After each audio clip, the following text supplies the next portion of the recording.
O cristianismo como o pior adversário do evangelho, por apenas um discípulo que ama a Deus no próximo. O fato simples é que sem religião, Jesus é quase irresistível, quando exposto em sua nudez de simplicidade. Disse quase irresistível, porque existem os que odeiam o bem e o bom. Entretanto, na maioria das vezes, em qualquer lugar e cultura, a mera apresentação de Jesus sem doutrinações, sem vínculos culturais, sem adereços e penduricalhos, o torna insuportavelmente desejável. Infelizmente, salvo pequenos spots de total ignorância acerca da existência do cristianismo, que é o maior dificultador de Jesus na Terra, Jesus não mais chega sem ter sido precedido pelo antitestemunho do evangelho feito pelo cristianismo e sua história de morte, perseguições, corrupção e perversão do evangelho. Se a humanidade tivesse uma amnésia total acerca do cristianismo e Jesus, somente ele fosse pregado na simplicidade com a qual ele mesmo anunciou o evangelho, então creia, uma explosão aconteceria. O cristianismo, todavia, inviabilizou o evangelho como testemunho universal. Assim é a religião dos cristãos, o poder que mais cria antagonismo ao evangelho entre os homens. Os judeus já teriam outra atitude frente ao evangelho não fosse o cristianismo. O mesmo se pode dizer dos islâmicos. O mesmo se pode dizer dos hindus e budistas. E todos os demais grupos históricos importantes.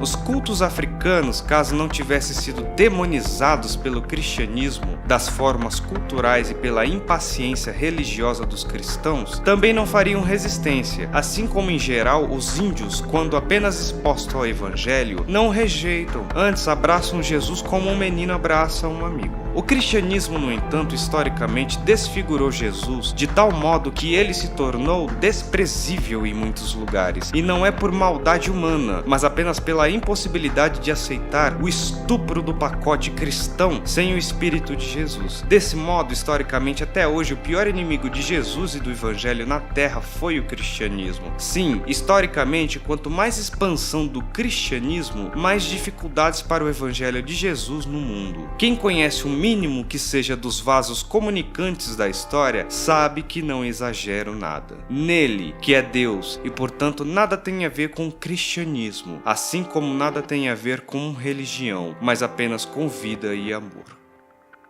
Reflexão escrita pelo reverendo psicanalista Caio Fábio de Araújo Filho.